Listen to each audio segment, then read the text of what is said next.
तो कल हम हरे थी कैसे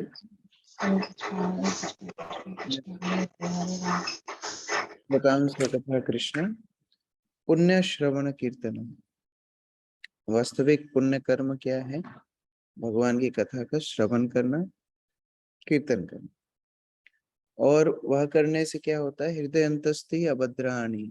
भगवान हमारे हृदय में जितने भी कल्मश हैं, जितने भी अनर्थ हैं, उनको शुद्ध कर देते हैं। और फिर वो जब अनर्थ शुद्ध हो जाते हैं तो क्या होता है? भक्तिर्भवति नैष्ठिकी, नैष्ठिकी भक्ति होती। अनर्थों को शुद्ध करने के लिए भागवत सेवा के बारे में हमने कल पढ़ा। भागवत दो प्रकार के होते हैं, एक व्यक्ति भागवत और एक ग्रंथ भागवत। दोनों की सेवा के बारे में बताया गया है। और उनकी जब हम सेवा करते हैं नित्य रूप से, तो भक्तिर्भवति नैष्ठिकी, नैष्ठिकी भक्ति, भक्ति में निष्ठा हमको प्राप्त होती। आज हम उसके आगे पढ़ेंगे। तदा रजस्तमो भाव काम लोभादयश्चये चेत एतेर्न विद्धं स्थितं सत्त्वे प्रसीदति। मनीषा माता जी अनुवाद पढ़िए। हरे कृष्ण।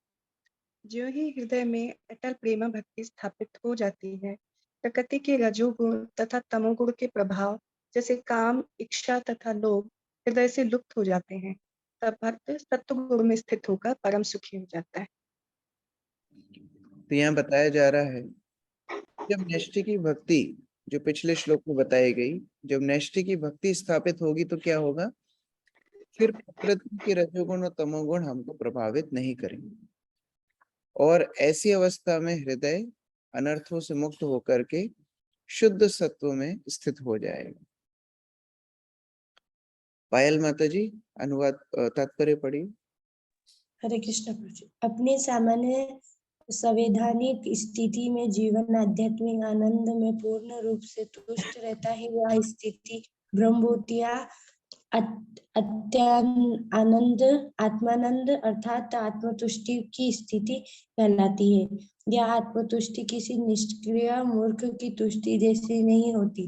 निष्क्रिय मूर्ख अज्ञान अवस्था में रहता है, किंतु आत्मतुष्ट आत्मानंदी इस भौतिक जगत में से परे होता है। सिद्धि की यह अवस्था अटल भक्ति में स्थित होते हैं ही प्राप्त हो जाती है। भक्ति में सेवा कोई निष्क्रिय नहीं अपितु आत्मा की अनन्य सक्रिय है। तो दो बातें हैं। एक है जो तमोगुण में पड़ा हुआ है, वह निष्क्रिय होता है, वह मूर्ख अज्ञान अवस्था में होता है। तो ऐसा व्यक्ति और जो आत्म संतुष्ट व्यक्ति है, दूर से कई बार वो दोनों एक जैसे देखने के लिए दिखाई देते हैं। जैसे कई लोग आपको मिलेंगे जो बोलेंगे, देखिए हम तो भौतिक कार्यों में लिप्त नहीं होते, हम तो भौतिक कार्यों से मुक्त हैं, तो इसलिए हम लोग कुछ भी नहीं करते। यह निष्क्रियता को प्रभुपाद अज्ञान बता रहे हैं। इसको प्रभुपाद क्या बता रहे हैं? तमोगुण का प्रभाव बता रहे हैं। लेकिन जो सतोगुण में है वो तो एक्टिव होता है, वो सक्रिय होता है। सक्रिय कहाँ होता है? वह सक्रिय होता है भगवान की भक्तिमय सेवा में। तो दोनों में अंतर है। जो आत्मसंतुष्ट है वह व्यक्ति भगवान की सेवा में सक्रिय होता है, और जो तमोगुण में है वो निष्क्रिय होता है। तो भक्ति कभी भी निष्क्रियता नहीं होती। भक्तिमय सेवा तो हमेशा भगवान की सेवा के लिए भक्त करता है। अनीता माता जी आगे पढ़िए। आत्मा की यह सक्रियता पदार्थ के संसर्ग से अपमिश्रित दूषित हो जाती है। फलतः काम, इच्छा, लोभ, निष्क्रियता, मूर्खता तथा निद्रा के रूप में युग्म कार्यकलापों का उदय होता है। भक्तिमय सेवा का प्रभाव रजोगुण तथा तमोगुण के इन प्रभावों के पूर्ण निराकरण होने पर प्रकट होता है। तब भक्त तुरंत ही सतुगुण में स्थित हो जाता है और वह उन्नति करता हुआ वासुदेव के पद या शुद्ध सत्व के पद की ओर उठने को अग्रसर होता है। केवल इस शुद्ध सत्व की अवस्था में कोई व्यक्ति भगवान के शुद्ध प्रेम के कारण अपने समक्ष कृष्ण को सदा देख सकता है। हरे कृष्ण। तो 4 स्तर यहाँ पर बताए हैं। सामान्यतः हम 3 गुण देखते हैं, तमोगुण, रजोगुण और सतोगुण, लेकिन तीनों ही बंधन के कारण हैं। जो व्यक्ति सतोगुण में भी होता है, गीता में भगवान बताते हैं, वो सुख और ज्ञान के बेड़ियों में वह भी बंधा होता है। उसको लगने लगता है कि भौतिक संसार में तो सुख और आनंद है, उसको लगने लगता है कि उसको तो हर बात का ज्ञान है। तो यह सतोगुण भी बंधन का कारण होता है। लेकिन सतोगुण से ऊपर एक और स्थिति होती है जिसको वासुदेव कहा जाता है। यह वासुदेव स्थिति शुद्ध सतोगुण होती है। इसमें किसी प्रकार का तमोगुण, रजोगुण या भौतिक इच्छाओं का किसी प्रकार का मिश्रण नहीं होता। यह शुद्ध सतोगुण में भगवान की अनुभूति होती है। ये भगवान के प्रति शुद्ध प्रेम सतोगुण के भी ऊपर है और इस स्थिति को वासुदेव कहा जाता है। जिस प्रकार हम भगवान की लीला में भी देखते हैं, वासुदेव के पुत्र बने भगवान श्री कृष्ण, इस स्थिति को भी वासुदेव बोला जाता है, शुद्ध सत्व, जहां भक्ति अपना प्रभाव दिखा पाती है। लेकिन उसके पहले क्या होता है, तमोगुण रजोगुण के प्रभाव से पूर्ण रूप से भक्ति प्रकट नहीं हो पाती, ऐसा प्रभुपाद यहाँ बता रहे हैं। संजय प्रभु आगे पढ़िए।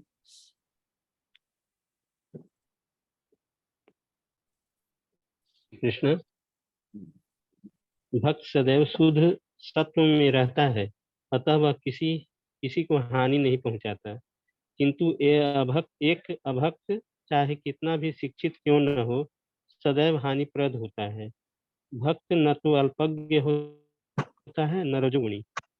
हानि पहुंचाने वाले अल्पज्ञ तथा रजोगुणी व्यक्ति भगवत भक्त नहीं बन सकते, भले ही वे अपने बाहरी वेश से अपने आप को भक्त क्यों न प्रदर्शित करें। भक्त में सदैव ईश्वर के सद्गुण पाए जाते हैं।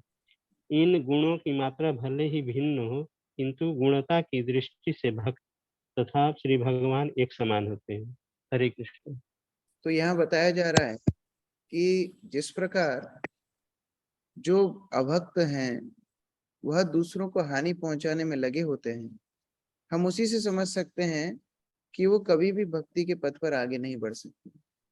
और इसका उदाहरण प्रभुपाद अपने प्रवचन में बताते हैं कि जैसे कोई मणिधारी सांप हो, तो उसके भले ही फण में मणि लगी हो, लेकिन विष से वो मुक्त नहीं हो सकता, क्योंकि वह उसकी प्रवृत्ति है कि वो जैसे ही किसी को देखेगा उसको डसेगा।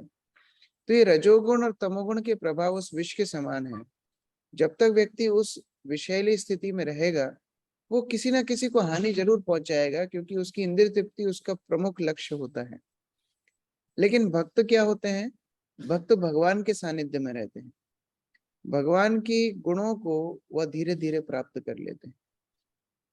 इसलिए बताया है यशास्ति भक्तिर भगवती अकिंचना, जो भगवान की अकिंचन भक्ति करते हैं, सारे सुरों के समस्त गुण, देवताओं के सारे गुण उनमें अपने आप आ जाते हैं।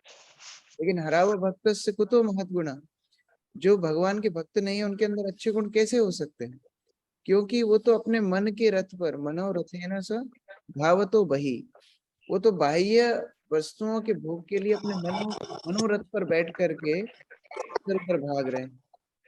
इसीलिए उन लोगों की स्थिति हमेशा दूसरों को हानि पहुंचाने के लिए हो सकती है, क्योंकि वो संतुष्ट नहीं है। जो संतुष्ट नहीं है वो दूसरे व्यक्तियों में अपनी इंद्रिय तृप्ति को देखता है, लेकिन भक्त हमेशा संतुष्ट रहता है।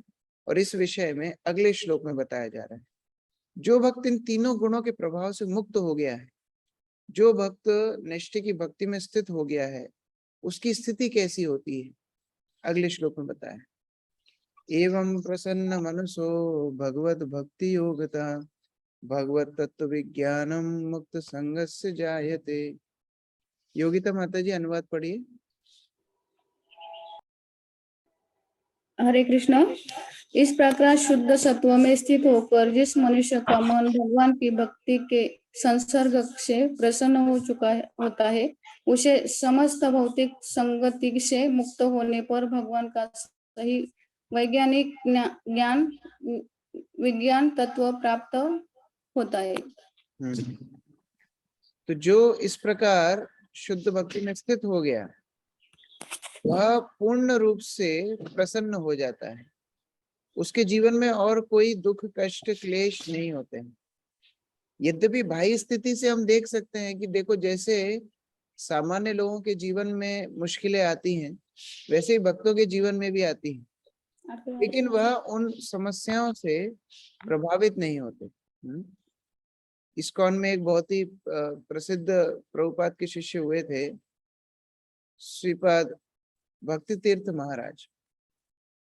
तो भक्ति तीर्थ महाराज को पैर में कैंसर हो गया था और उसके कारण से उनका एक पैर को काट भी दिया था और बहुत सारे भक्तों को बड़ा दुख होता था, उनसे मिलने के लिए जाते थे और वह सोचते थे कि हम जाएंगे और महाराज को सहानुभूति देंगे कि महाराज का पैर कट गया है, कैंसर हो रहा है, कभी भी मृत्यु आ सकती है। तो वो लोग यह सोच के जाते थे कि हम महाराज को सहानुभूति देंगे, लेकिन वो खुद लौटते थे प्रेरणा लेकर के, क्योंकि महाराज उनको इतनी प्रेरणा देते थे कृष्ण भावनामृत, वो तो हमेशा प्रसन्न रहते थे, उनको कोई समस्या नहीं थी।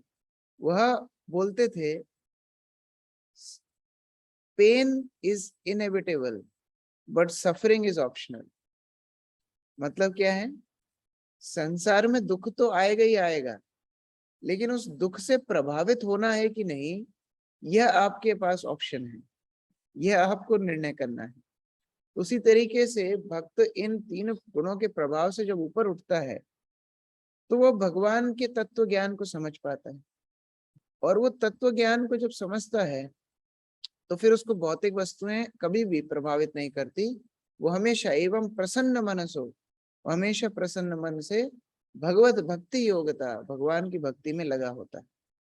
हमारे गुरु महाराज भी बताया करते थे, बार बार बोलते थे कि भक्ति हमेशा आनंद के साथ करनी चाहिए, है ना। सुसुखम कर्तुम अभयम। जो भक्त खुश नहीं है इसका मतलब है कि वो भक्ति ठीक प्रकार से नहीं कर रहा है। गुरु महाराज बोलते थे भक्ति का अनुशीलन करने से व्यक्ति को खुश होना ही पड़ेगा। अगर वो खुश नहीं है इसका मतलब वह भक्ति की क्रिया में कोई ना कोई गड़बड़ कर रहा है, इसलिए वो खुश नहीं। तात्पर्य पढ़िए देवभूति माता जी।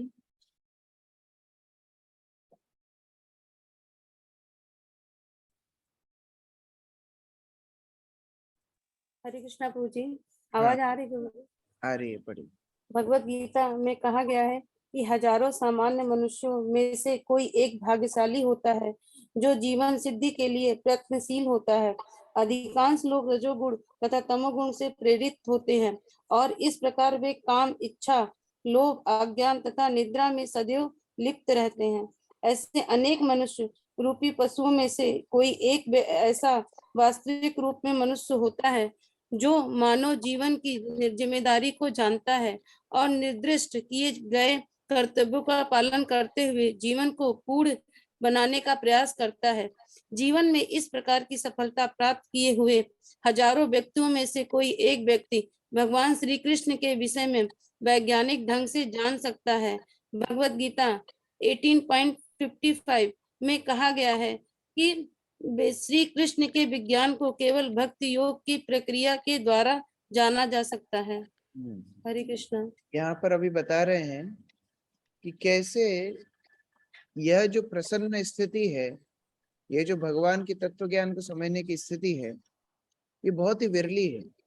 ऐसा नहीं है कि ये हर किसी को मिलती है। भगवत गीता में से या मनुष्य नाम सहस्त्रेषु श्लोक में से प्रभुपाद बता रहे हैं कैसे हजारों हजारों व्यक्तियों में से कोई एक भाग्यशाली सिद्धि के लिए प्रयत्नशील, फिर उनमें से कोई अलग अलग गुणों से प्रभावित होता है, कोई सिद्धि को प्राप्त कर पाता है। उन सिद्धि प्राप्त व्यक्तियों में से हजारों में से कोई एक विरला व्यक्ति ही भक्ति में आ पाता है, और भक्ति में आने के बाद भी जो शुद्ध भक्ति के स्तर तक पहुंचेगा वही भगवान को तत्व रूप से जान पाएगा। यद्यपि इस श्लोक में बताया कि जो तत्व ज्ञान से जानेगा वो प्रसन्न रहेगा, लेकिन इतना भी सस्ता नहीं है। भक्ति के पथ को जो अनुशीलन ठीक प्रकार से करेगा वह भगवान के तत्व को ठीक से जान पाएगा। सुजाता माता जी आगे पढ़िए। हरे कृष्णा। ठीक इसी बात की उपर्युक्त श्लोक में पुष्टि हुई है। कोई भी सामान्य व्यक्ति, यहाँ तक कि जिसने मानव जीवन में सफलता प्राप्त कर ली है, वह भी भगवान के विषय में सही सही या वैज्ञानिक ढंग से जान नहीं सकता। मानव जीवन में सिद्धि तभी प्राप्त होती है जब वह यह समझ लेता है कि वह पदार्थ का प्रतिफल नहीं अपितु आत्मा है, और ज्यों ही वह यह समझ लेता है कि उसे पदार्थ से कुछ लेना देना नहीं है, त्यों ही वह भौतिक लालसा त्याग देता है और आध्यात्मिक जीवन के रूप में अनुप्राणित हो जाता है। ये सफलता तभी मिलती है जब मनुष्य रजोगुण तथा तमोगुण से ऊपर उठ गया हो, या दूसरे शब्दों में जब वह योग्यता के आधार पर वास्तविक रूप में ब्राह्मण हो। ब्राह्मण शब्द सत्व गुण का प्रतीक है। अन्य सारे लोग जो सत्व गुण में नहीं है, वे या तो क्षत्रिय, वैश्य, शूद्र या शूद्रों से भी अधम होते हैं। उत्तम गुणों के कारण ब्राह्मण अवस्था मनुष्य जीवन की सर्वोच्च अवस्था है। अतः जब तक मनुष्य में कम से कम ब्राह्मण के गुण न हो, तब तक वह भक्त नहीं हो सकता। भक्त अपने कर्म के कारण पहले से ही ब्राह्मण रहता है, किंतु यह उसकी चरम परिणति नहीं है। जैसा कि ऊपर कहा जा चुका है, ऐसे ब्राह्मण को वास्तव में दिव्य अवस्था प्राप्त करने के लिए वैष्णव होना चाहिए। शुद्ध वैष्णव मुक्त आत्मा होता है और ब्राह्मण पद से भी ऊपर होता है। भौतिक अवस्था में ब्राह्मण भी बद्धजीव होता है, क्योंकि ब्राह्मण अवस्था में ब्रह्मबोध तो हो जाता है, किंतु परमेश्वर के विज्ञान का अभाव रहता है। मनुष्य को ब्राह्मण अवस्था को पार करके वसुदेव अवस्था प्राप्त करनी होती है, ताकि वह भगवान कृष्ण को समझ सके। परमेश्वर का विज्ञान, भगवत तत्व, आध्यात्मिकता के स्नातकोत्तर छात्रों के अध्ययन का विषय है। मूर्ख या अल्पज्ञ लोग परमेश्वर को नहीं जान पाते, इसलिए वे अपनी अपनी सनक के अनुसार कृष्ण की व्याख्या करते हैं। किंतु तथ्य यह है कि ब्राह्मण अवस्था प्राप्त करने पर भी भौतिक गुणों के कलमश से मुक्त हुए बिना कोई भगवान के विज्ञान को नहीं समझ पाता। जब योग्य ब्राह्मण यथार्थ रूप में वैष्णव बन जाता है, तो वह मुक्ति की प्रबुद्धावस्था में यह जान पाता है कि वास्तव में भगवान क्या है। हरे कृष्ण। तो यहाँ दो वस्तुएं बताई गई हैं कि जब जीवात्मा अपने स्वरूप को जानती है, उसका स्वरूप क्या है? जीवेर स्वरूप है कृष्ण नित्य दास। जीवात्मा का स्वरूप है कि वो कृष्ण का नित्य दास है। अब जब वह इस स्थिति को जानता है, तो यह स्थिति होती है ब्राह्मण की स्थिति। ब्रह्म जानाति इति ब्राह्मण, जो ब्रह्म को जान गया है। ब्रह्म कौन है? ब्रह्म यानी आध्यात्मिक तत्व। वह ब्रह्म का अर्थ है परमेश्वर, वह ब्रह्म का अर्थ है जीवात्मा, वह ब्रह्म का अर्थ है आध्यात्मिक जगत। तो जब वो ब्रह्म को जानता है, तब वो ब्राह्मण बनता है। तो 3 प्रकार से जो गुण हैं, उन्हीं के आधार पर ये 4 वर्णों के बारे में बताया गया है। जैसे जो तमोगुण में है, वह शूद्र कहलाते हैं। जो तमोगुण और रजोगुण के मिश्रित युग उसमें वर्ण में है, वो वैश्य कहलाते हैं। जो रजोगुण में है, वह क्षत्रिय कहलाते हैं, और जो सत्वगुण में है, वह ब्राह्मण कहलाते हैं।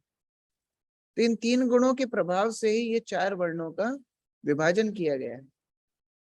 अब ब्राह्मण और वैष्णव में क्या अंतर होता है? सिंपल अंतर है। जो भगवान शास्त्रों में बताना चाहते हैं, उसको जानता है, समझता है, सुनता है ब्राह्मण। ब्राह्मण का अर्थ इतना ही, ब्रह्म जानाति इति ब्राह्मण। जो शास्त्रों में भगवान बोलना चाह रहे हैं, उसको जानता है ब्राह्मण। फिर वैष्णव क्या होता है? जो भगवान शास्त्रों में बताना चाहते हैं, उसको करता है वैष्णव। जो उन्हीं सिद्धांतों का जीवन में पालन करने लगता है, अंगीकार कर लेता है, तो वह वैष्णव बन जाता है। तो इसलिए जब तक कोई जानेगा नहीं, उसको करेगा कैसे? इसलिए प्रभुपाद बोल रहे हैं कि कम से कम न्यूनतम स्तर क्या है? ब्राह्मण के स्तर पर व्यक्ति को होना चाहिए, तब वो वैष्णव बन सकता है। और वैष्णव मतलब एक स्टेप और आगे। जो वैष्णव है वो तो ब्राह्मण स्तर पर अपने आप ही है। हर ब्राह्मण वैष्णव नहीं है, लेकिन हर वैष्णव अपने आप ही ब्राह्मण है, क्योंकि वो तो भगवान को जानता है, ब्रह्म को जानता है, और फिर उनके अनुसार अपने कार्य भी करता है, भक्ति सेवा में संलग्न होता है। तो उस प्रकार बता रहे हैं। फिर कोई बोल सकता है कि अरे हमारे कर्म ग्रंथियों का क्या, हमारी अवस्थाओं का क्या, हम इतने कर्म बंधन में फंसे हुए हैं, कैसे हम इन 3 गुणों से ऊपर उठेंगे? अगले श्लोक में बताया जा रहा है। विद्यते हृदय ग्रंथि छिन्दन्ते सर्व संशया श्रियन्ते च कर्माणि दृष्टे एवात्मनीश्वरे। सविता माता जी पढ़िए अनुवाद।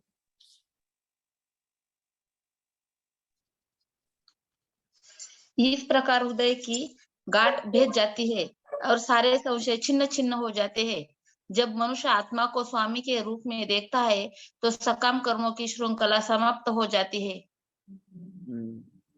जब जैसे ही अपने आप को वह आत्मा के रूप में देखेगा, जैसे ही वो अपने आप को कृष्ण के दास के रूप में देखेगा, जीव कृष्ण दास कोरले विश्वास तो और दुख नहीं, तो उसके जीवन में और कोई दुख नहीं होंगे।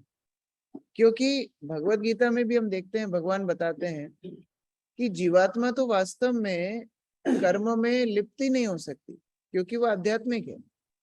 लेकिन जीवात्मा शरीर को अपना जब स्वयं की आइडेंटिटी, अपनी वास्तविक पहचान समझती है, तो शरीर के साथ होने वाली हर गतिविधि को वो अपने आप के ऊपर मानती है। इसलिए तो सारे दुख हैं। जिस दिन वो अपने हृदय ग्रंथि की गांठ को काट देगी और उस समय पर वो अपने परम स्थिति में स्थित हो जाएगी, तो फिर वो शरीर के साथ अपने आप को भिन्न मानेगी।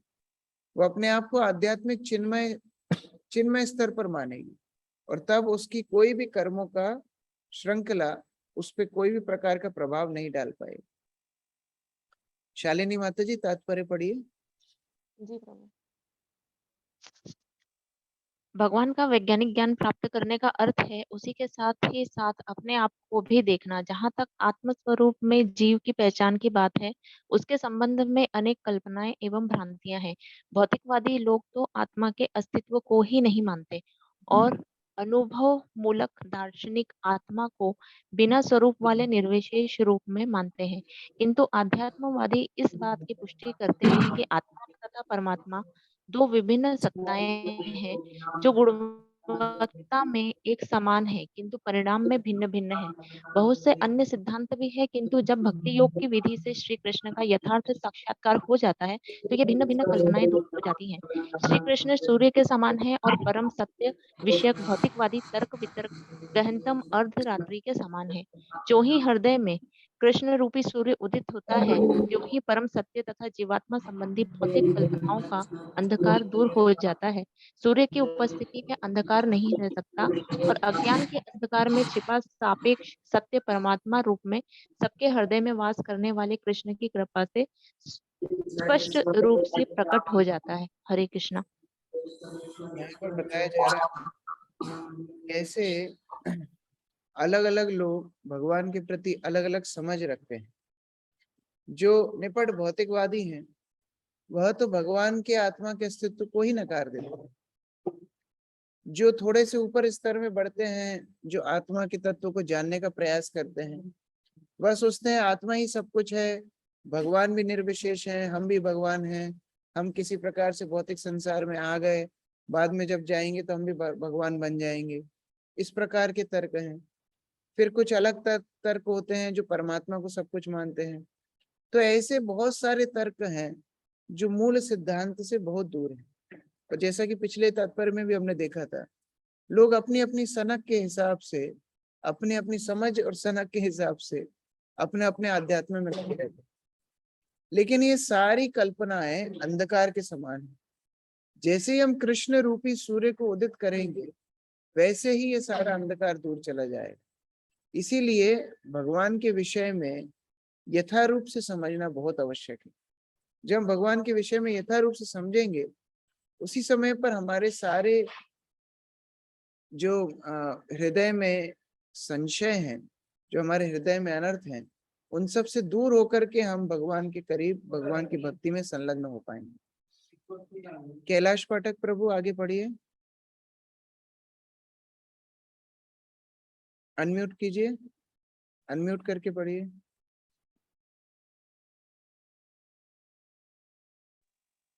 हाँ।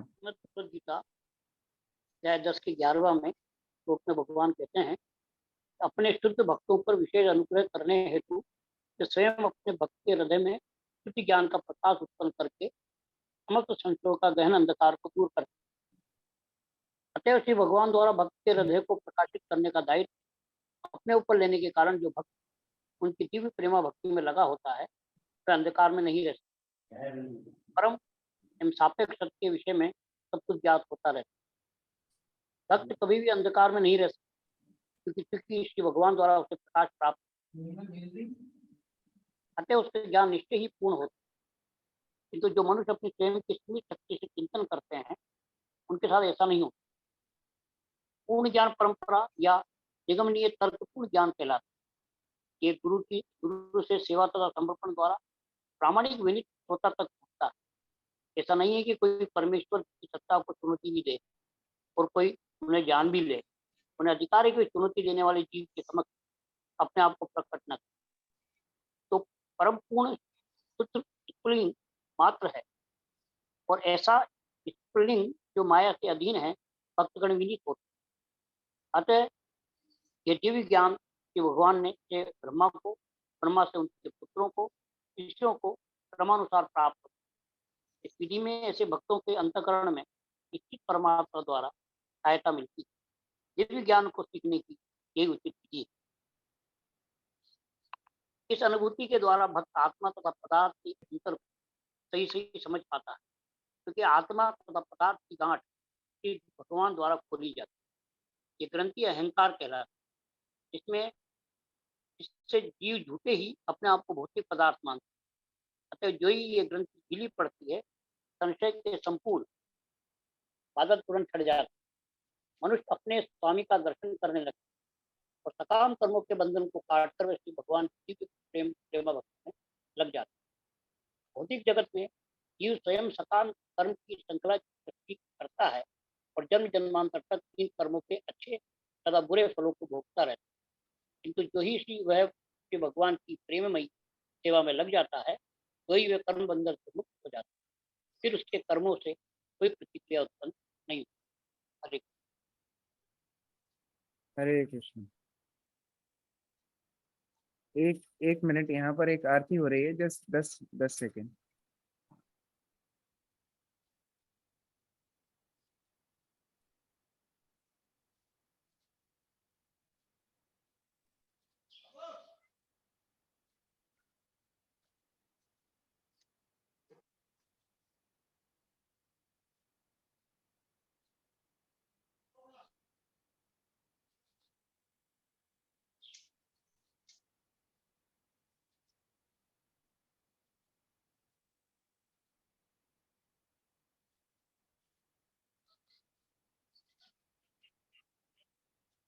तो यहाँ पर बताया जा रहा है कि कैसे अलग अलग लोग जो भगवान के विषय में जानना चाहते हैं वह तर्क वितर्क से ऊपर उठें, और जब वो भगवान की शुद्ध भक्ति के लिए गंभीर होंगे तो एवानुकंपार्थम, भगवान जो गीता में बोलते हैं, भगवान उनके ऊपर अनुकंपा करते हैं, उनकी स्थिति का दायित्व भगवान ले लेते हैं।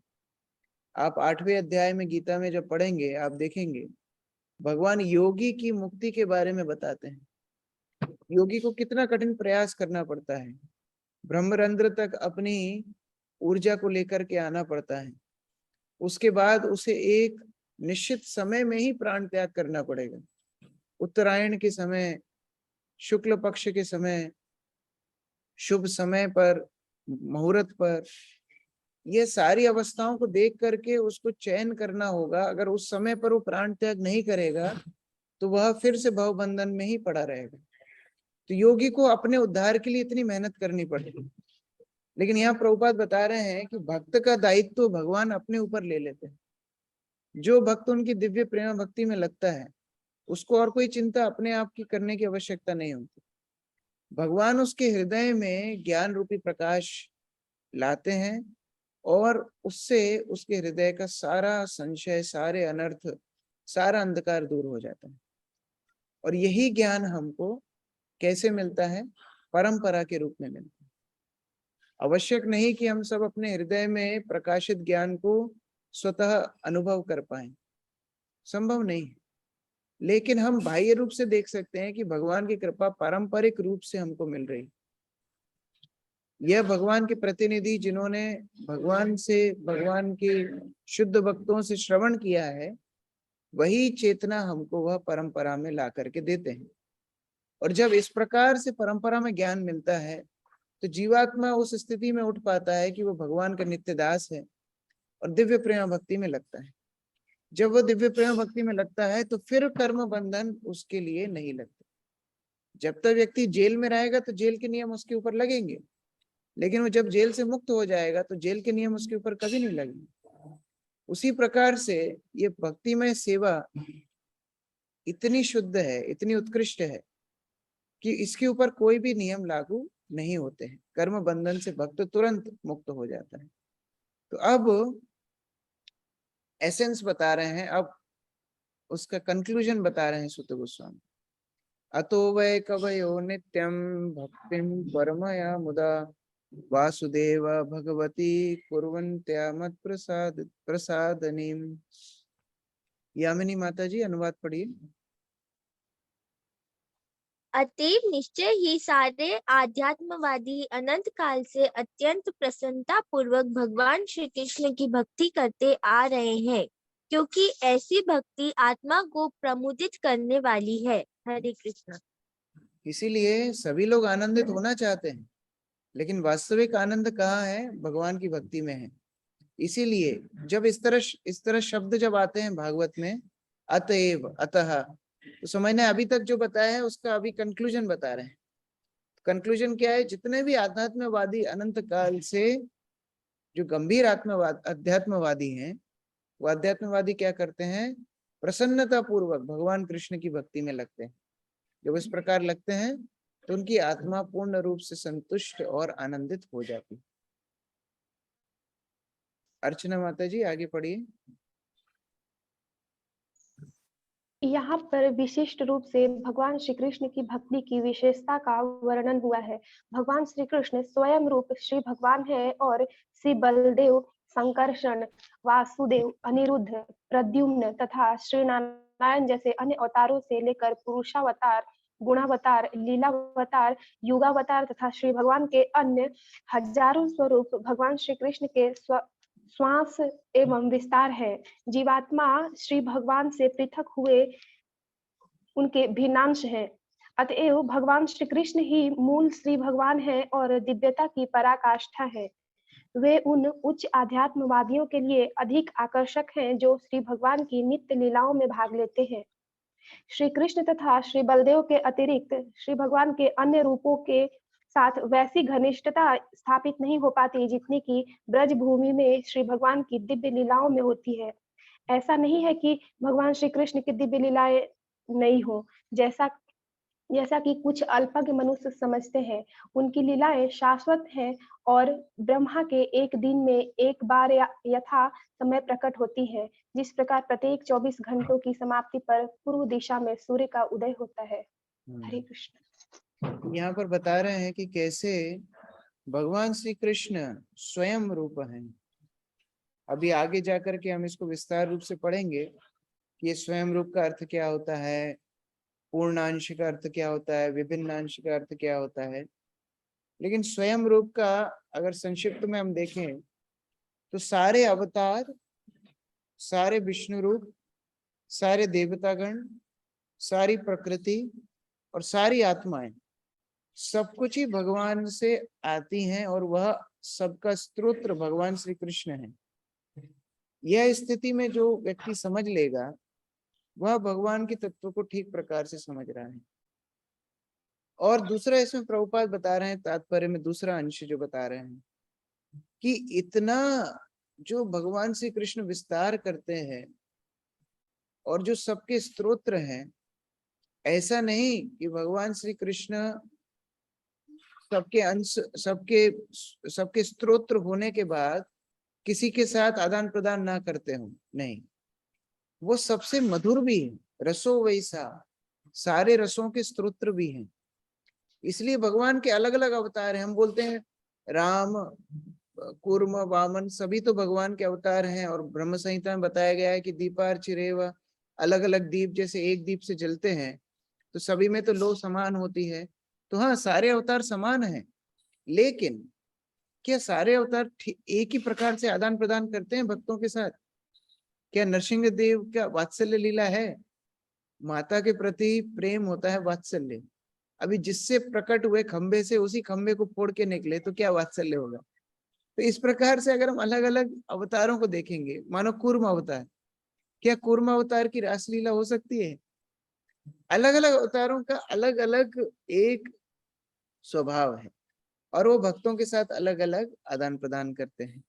लेकिन भगवान श्री कृष्ण और बलदेव ऐसे हैं जो सभी अवतारों के स्त्रोत्र तो हैं ही, लेकिन उसके साथ अपने भक्तों के साथ इतनी घनिष्ठता से, प्रेम से आदान प्रदान करते हैं कि वो सर्वाकर्षक अवतार बन जाते हैं, सारे रसों के स्त्रोत्र बन जाते हैं।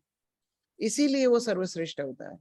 एक तो सभी के स्त्रोत्र हैं, वह कारण है, और दूसरा अपने भक्तों के साथ इतना घनिष्ठ आदान प्रदान करते हैं कि इनसे ज्यादा मधुर अवतार और कोई नहीं। नेक्स्ट, सत्वं रजस्तम इति प्रकृति गुणस्ते युक्तः परः पुरुष एक हि अस्य दत्ते।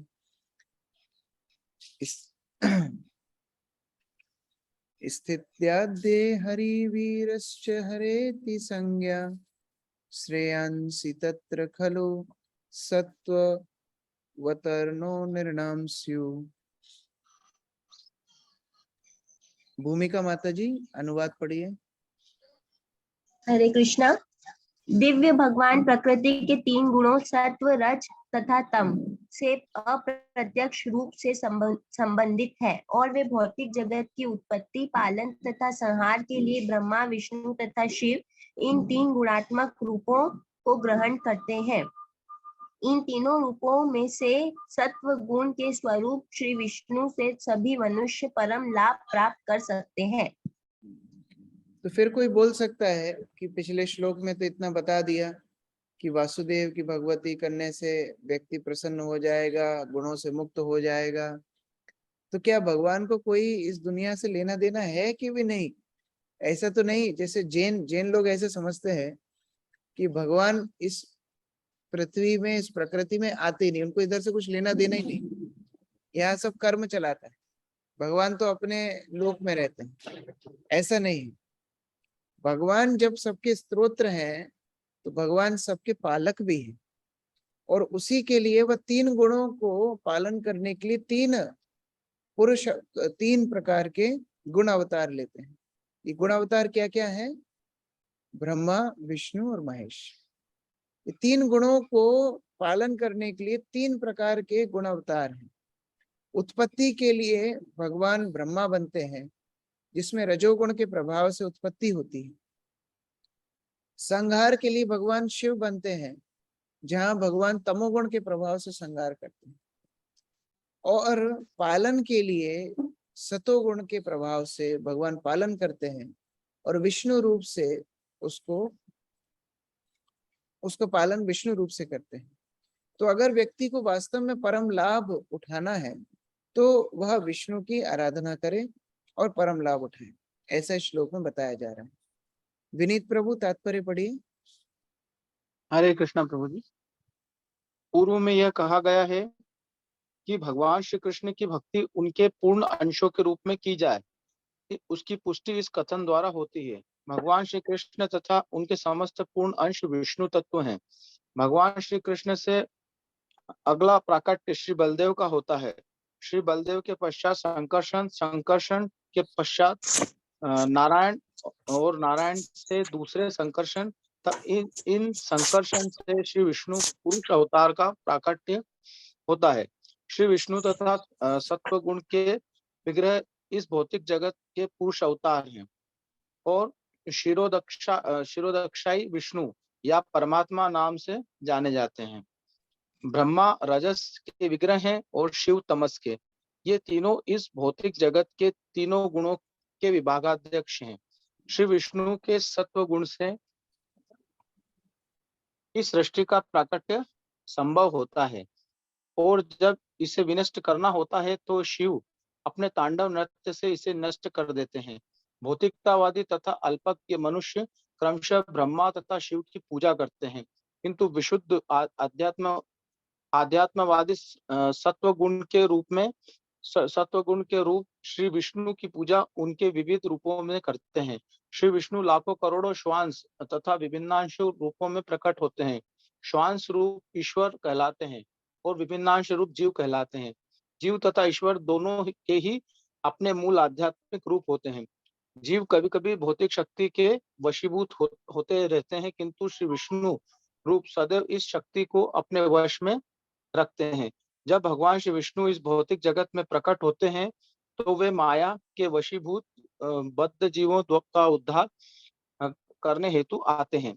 ऐसे जीव इस भौतिक जगत में स्वामी प्रभु बनने की आंतरिक इच्छा लेकर आते हैं और इस प्रकार वे प्रकृति के 3 गुणों में उलझ जाते हैं। फलस्वरूप जीवों को विविध अवधि का बंदी जीवन बिताने हेतु अपना भौतिक आवरण परिवर्तित करते रहना पड़ता है। यह भौतिक जगत रूपी बंदी ग्रह श्री भगवान के आदेश से ब्रह्मा द्वारा सृजित किया जाता है और एक कल्प के अंत में शिव द्वारा समस्त वस्तुएं नष्ट कर दी जाती है। किंतु जहां तक इस बंदी ग्रह की देखभाल का प्रश्न है, वह श्री विष्णु द्वारा उसी प्रकार संपन्न किया जाता है जिस प्रकार राज्य सत्ता द्वारा बंदी ग्रह की देखभाल की जाती है। अतएव जो भी व्यक्ति जन्म, मृत्यु, रोग तथा वृद्धावस्था जैसे संतापों से भरे इस संसार रूपी बंदी ग्रह से छूटना चाहता है, उसे ऐसी मुक्ति के लिए भगवान श्री विष्णु को प्रसन्न करना चाहिए।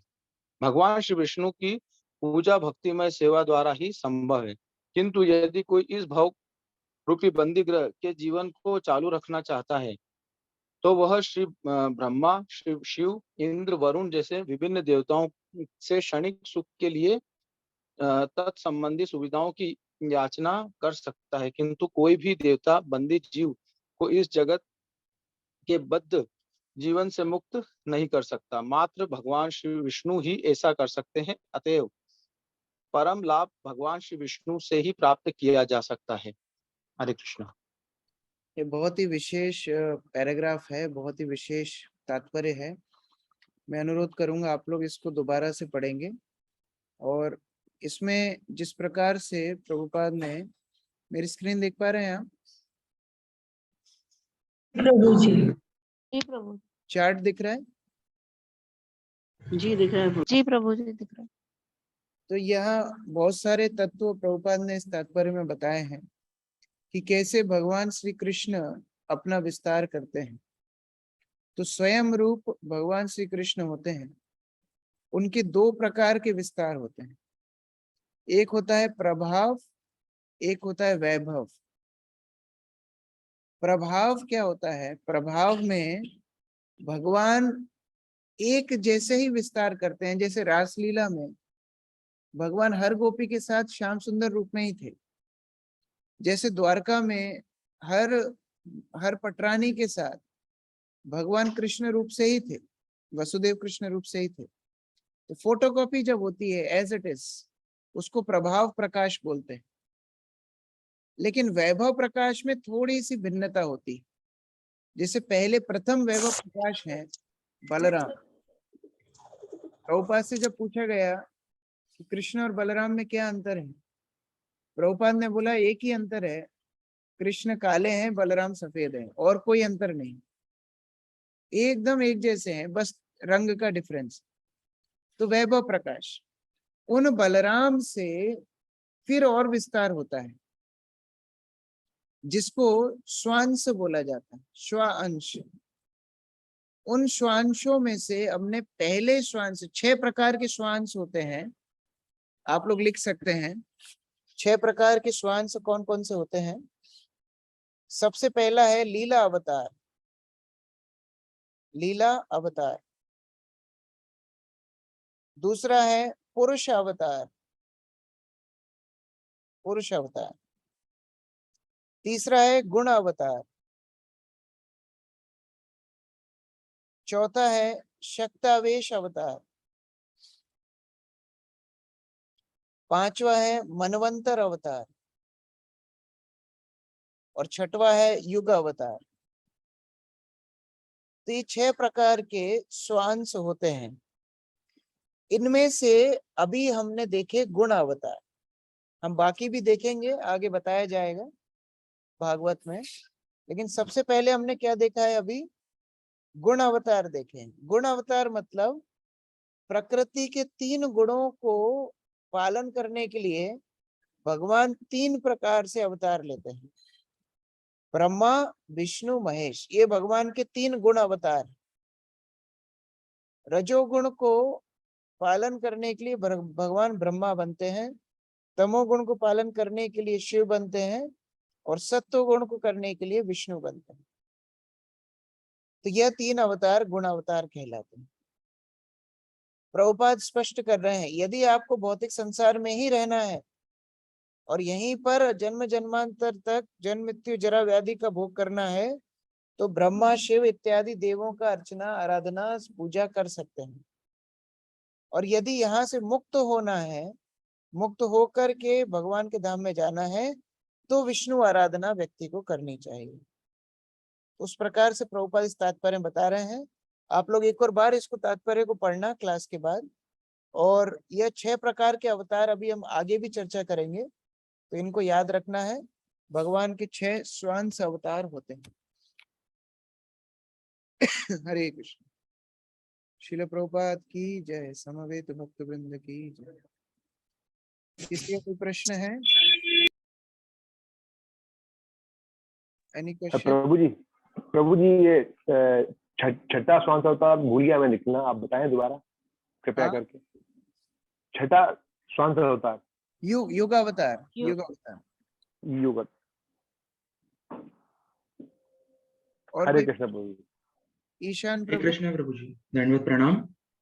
प्रभु जी, मेरा ये प्रश्न था कि इसमें प्रभुपाद जी तात्पर्य में लिखते हैं 22वें श्लोक में कि ब्रह्मा के एक दिन में भगवान की लीला एक ही बार प्रकाशित होती है, परंतु हम भगवद गीता में देखते हैं कि ब्रह्मा जी के एक दिन में तो 1000 चतुर्युग हो जाते हैं। तो एक अगर द्वापर युग में एक बार में भगवान मतलब ब्रह्मा के एक दिन में एक ही बार आते हैं, तो बचे हुए 999 बार कौन आता है फिर? बहुत अच्छा प्रश्न है। तो जैसा कि हमने देखा 6 प्रकार के भगवान के स्वांश हैं, उनमें से अंतिम है युग अवतार। तो हर युग में भगवान का युग अवतार होता है। तो वह अवतार हर युग में होता है। ब्रह्मा के एक दिन में 1000 बार आपके द्वापर युग में वसुदेव कृष्ण आए, लेकिन ब्रह्मा के एक दिन में एक बार वह स्वयं रूप कृष्ण आते हैं, जो अवतारी हैं, जो सभी अवतारों के स्तोत्र हैं। वह ब्रह्मा के एक दिन में एक बार आते हैं, जो 26वें मनवंतर में आते हैं। तो अभी जो हमारे कलयुग चल रहा है, इसके ठीक पहले वाले द्वापर युग में वह स्वयं रूप कृष्ण आए थे। हर द्वापर युग में स्वयं रूप कृष्ण नहीं आते, जो सभी अवतारों के स्तोत्र हैं। वो युग अवतार आते हैं, वो अलग अलग हैं। इसलिए लोग बोलते हैं कि कृष्ण तो विष्णु के अवतार हैं। सही बात है, हर युग के लिए वही है। लेकिन जो स्वयं रूप कृष्ण जो ऊपर गोलोक वृंदावन में है, जिनसे सबका विस्तार होता है, वह स्वयं भी ब्रह्मा के एक दिन में एक बार आते हैं। वो विष्णु के भी स्तोत्र हैं। इसलिए बोला जाता है कि ब्रह्मा के एक दिन में भगवान अपनी स्वयं की ब्रज लीला करते हैं। ये हर बार वृंदावन लीला नहीं होती है। वो वसुदेव कृष्ण केवल परित्राणाय साधुनाम विनाशाय च दुष्कृताम, उस लीला के लिए आते हैं। लेकिन जो स्वयं रूप कृष्ण है, जो अवतारों के भी अवतारी हैं, वह ब्रह्मा के एक दिन में एक बार आते हैं। आगे हम और पढ़ेंगे तो और इसका क्लैरिफिकेशन और भी आगे हो। ठीक है प्रभु जी, तो इस बार जो कृष्ण आए थे वो स्वयं रूप कृष्ण थे कि विष्णु के स्वयं रूप कृष्ण थे। अभी कलयुग चल रहा है, इसके पहले जो द्वापर था उसमें स्वयं रूप कृष्ण आए थे। हरे कृष्णा। प्रभु एक और सवाल था मेरा। हाँ प्रभु, हम यहाँ पे 23rd टेक्स्ट में देख रहे हैं कि गुणावतार में ब्रह्मा और शिव भी बताए गए हैं। तो अगर वो भगवान के गुणावतार हैं, तो उनके तत्व में भेद क्यों है? मतलब हरि तत्व और तत्व चेंज क्यों हो गया? जरूरी नहीं है भगवान के सारे अवतार विष्णु तत्व ही हों। अभी हम आगे देखेंगे शक्तावेश अवतार। शक्तावेश अवतार तो सारे ही जीव होते हैं। जरूरी नहीं है कि भगवान के अवतार भगवान के विष्णु तत्व के समान, जरूरी नहीं। तो ये 6 प्रकार के जो स्वांश है वह सारे विष्णु तत्व हो, ये जरूरी नहीं। थैंक यू प्रभु जी। हरे कृष्ण। और कोई प्रश्न?